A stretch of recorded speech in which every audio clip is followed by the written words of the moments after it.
Back at Cabin 11, everyone was talking and horsing around waiting for dinner. For the first time I noticed that a lot of campers had similar features: sharp noses, upturned eyebrows, mischievous smiles. They were the kind of kids that teachers would peg as troublemakers. Thankfully, nobody paid much attention to me as I walked over to my spot on the floor and plopped down my Minotaur horn. The counselor Luke came over. He had the Hermes family resemblance too. It was marred by the scar on his right cheek, but his smile was still intact. "Found you a sleeping bag," he said, "and here I stole you some toiletries from the camp store." I couldn't tell if he was kidding about the stealing part. I said thanks. "No prob." Luke sat next to me, pushed his back against the wall. "Tough first day?" "I don't belong here," I said. "I don't even believe in gods." "Yeah," he said. "That's how we all started. Once you start believing in them, it doesn't get any easier." The bitterness in his voice surprised me because Luke seemed like a pretty easygoing guy. He looked like he could handle just about anything. "So, your dad is Hermes?" I asked. He pulled a switchblade out of his back pocket, and for a second I thought he was going to gut me, but he just scraped the mud off the sole of his sandal. "Yeah, Hermes. The wing-footed messenger guy." "That's him. Messengers, medicine, travelers, merchants, thieves, anybody who uses the roads. And that's why you're here, enjoying Cabin 11's hospitality. Hermes isn't picky about who he sponsors." I figured Luke didn't mean to call me a nobody. He just had a lot on his mind. "You ever meet your dad?"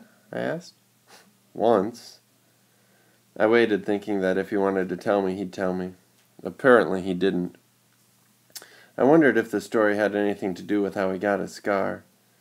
Luke looked up and managed to smile. "Don't worry about it, Percy. The campers here, they're mostly good people. After all, we're extended family, right? We take care of each other." He seemed to understand how lost I felt, and I was grateful for that, because an older guy like him, even if he was a counselor, should have steered clear of an uncool middle schooler like me. But Luke had welcomed me into his cabin. He'd even stolen me some toiletries, which was the nicest thing anyone had done for me all day. I decided to ask him my last big question, the one that had been bothering me all afternoon. Clarice, from Ares, was joking about me being Big Three material. Then Annabeth, twice, she said that I might be the one. She said I should talk to the Oracle. What was that all about? Luke folded his knife. "I hate prophecies." "What do you mean?" His face twitched around the scar. "Let's just say I messed things up for everybody else. The last 2 years, ever since my trip to the Garden of Hesperides went sour, Charon hasn't allowed me on any more quests. Annabeth's been dying to get out of the world. She pestered Charon so much he finally told her he already knew her fate. He had a prophecy from an oracle. He wouldn't tell her the whole thing, but he said Annabeth was destined to go on a quest yet. Wasn't destined to go on a quest yet. So she had to wait until someone special came to camp." "Somebody special?" "Don't worry about it, kid," Luke said. "Annabeth wants to think every new camper who comes through here is an omen she's been waiting for. Now come on, it's dinner time." The moment he said it, a horn blew in the distance. Somehow I knew it was a conch shell, even though I'd never heard one before. Luke yelled, "11, fall in!" The whole cabin, all 20 of us, filed into the common yards.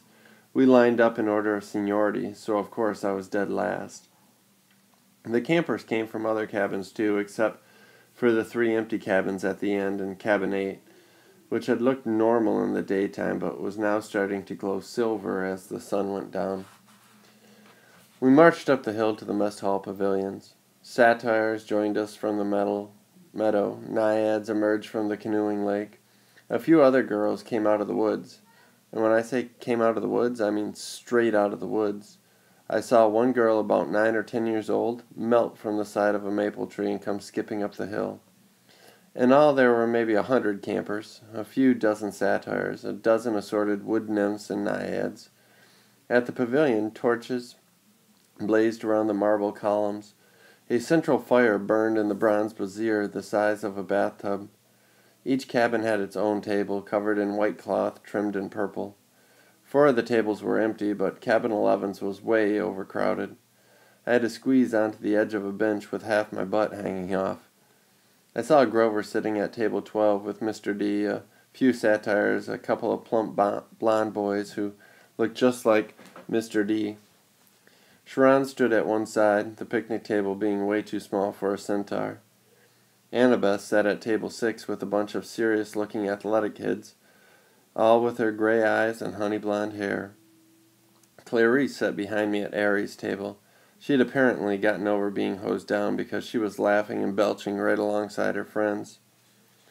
Finally, Sharon pounded his hoof against the marble floor of the pavilion, and everyone fell silent. He raised his glass. "To the gods!" Everybody else raised their glasses. "To the gods!" Wood nymphs came forward with platters of food. Grapes, apples, strawberries, cheese, fresh bread, and yes, barbecue. My glass was empty, but Luke said, "Speak to it, whatever you want. Non-alcoholic, of course." I said, "Cherry Coke." The glass filled with sparkling caramel liquid. Then I had an idea. Blue cherry Coke. The soda turned a violent shade of cobalt. I took a cautious sip. Perfect. I drank a toast to my mother. She's not gone, I told myself. Not permanently, anyway. She's in the underworld.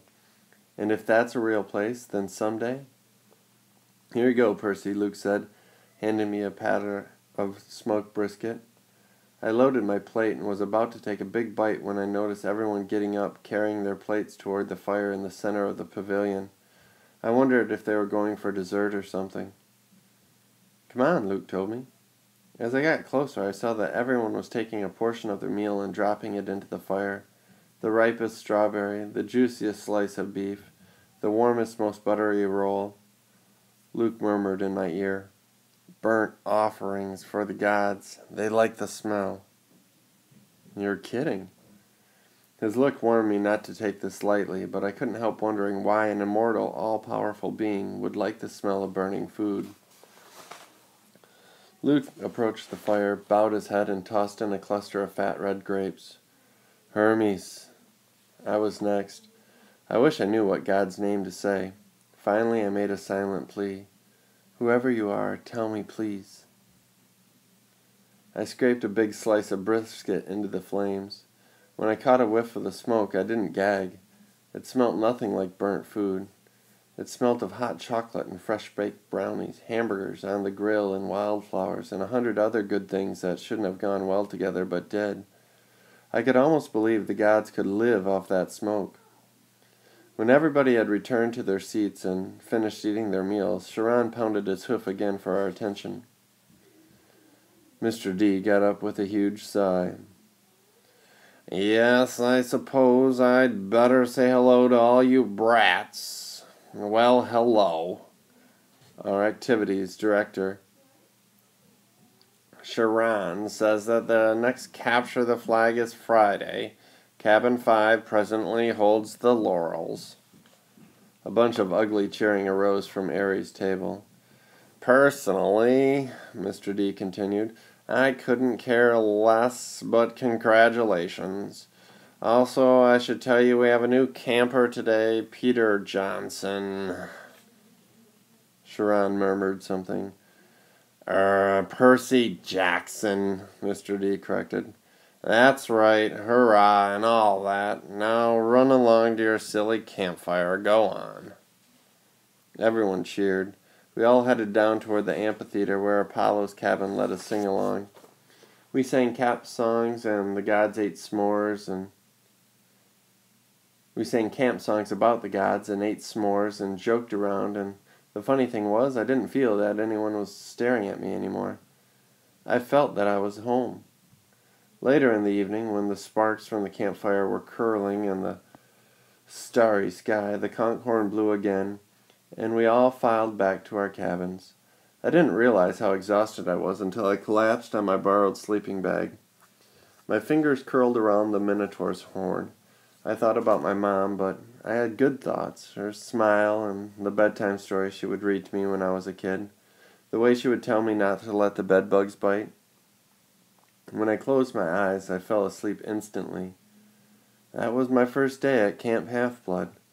I wish I'd known how briefly I would enjoy my new home.